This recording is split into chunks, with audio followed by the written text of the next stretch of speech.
देखिए यहाँ पर तौसीए तज़किये का जो मामला है कि कुछ लोग ऐसे हैं जिनके पास बाहर के उलमा के तज़किये या तौसीए मौजूद हैं, यहाँ के उलमा की तौसीक़ मौजूद नहीं। अब यहाँ पर तौसीए और तज़किये का मामला ऐसा है कि एक हिंदुस्तान में रहने वाला शख्स या सऊदी अरब से बाहर ज़िंदगी गुजारने वाला कोई दाई है, कोई मुदर्रिस है, कोई आलिम है, उसके अहवाल से शेख सालेह फौजान या वहाँ के उलमा वाकिफ़ नहीं। अब हम करते क्या हैं, हम उनके किसी दर्स में या किसी दौरे इल्मिया में शिरकत करके एक तौसिया हासिल कर लेते हैं, जो तौसिया शिरकत का तौसिया होता है। यहां इस फर्क को समझना चाहिए। एक तौसिया या तज़किया तज़किया इल्मिया होता है और एक तौसिया या तज़किया क्या होता है, शिरकत का या किसी की मजलिस में बैठने का। यहां दोनों में बहुत फर्क है।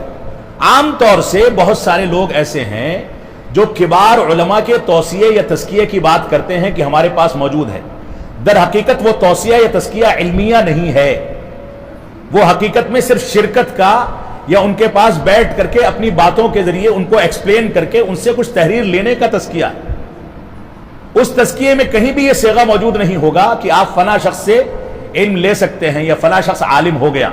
जाहिर सी बात है, एक आलिम दीन जो सऊदी अरब में बैठा है वो हिंदुस्तान या पाकिस्तान या बरतानिया या किसी दूसरे मुल्क के किसी आलिम का तौसिया या तज़किया तब तक कैसे कर सकता है जब तक उसके अहवाल से वाकिफ ना हो। तो ऐसी सूरत में जो किबार उलमा हैं वो अगर किसी के तलब करने पर कोई तौसिया देते हैं तो उनके तौसिया देने का तरीका ये होता है कि मुझसे ये मिले या मुझसे इन्होंने तौसिया या तज़किया तलब किया, इसकी बुनियाद पर मैं इनको ये तहरीर दे रहा हूं। मेरे पास बेशुमार तौसिए तज़किये मौजूद हैं, इनमें हरमैन के मौजूद हैं, बड़े उलमा के मौजूद हैं, लेकिन मैं कभी नहीं दावा करता कि उन्होंने मुझको तज़किया दे दिया, क्योंकि वो तज़किया और तौसिया दूसरी नौइयत का है, वो इल्मी मैदान का नहीं है।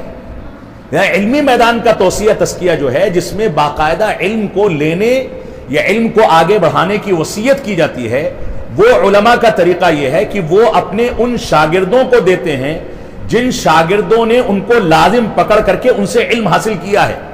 चंद दौरात इल्मिया में या चंद दुरूस में हासिल करने का हक उनको हासिल नहीं है, बल्कि मुस्तकिल तौर से उनके इल्मी दुरूस में और उनके किसी किताब के दर्स में वो शरीक होते हैं या मुस्तकिल तौर से उनकी सोहबत इख्तियार करते हैं।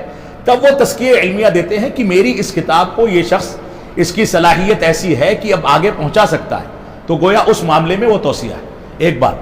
दूसरी बात, ये तज़किया जो होता है इल्मिया हो या गैर इल्मिया हो, ये मुस्तकिल्ला नहीं है। यानी ऐसा नहीं है कि एक तज़किया आपने 2021 में ले लिया तो अब ये क़यामत तक वैलिड है, ये आपके अमल के लिहाज से मनसूख भी हो सकता है। इसी वजह से उलमा ये भी कहते हैं कि वहादा मा इंदी वला उज़क्की अलल्लाहि अहदा, ये मेरे पास जो इल्म था उसके मुताबिक मैंने ये लिख दिया है, लेकिन मैं अल्लाह के ऊपर किसी को तज़किया नहीं देता। आदमी के अंदर बिगाड़ आ सकता है, लिहाजा ये तौसिया और तज़किया इस्तेमाल करने का एक दौर चल पड़ा है जिसमें हर तौसिए और तज़किये का गलत इस्तेमाल कर रहा है। ये तरीका दुरुस्त नहीं है।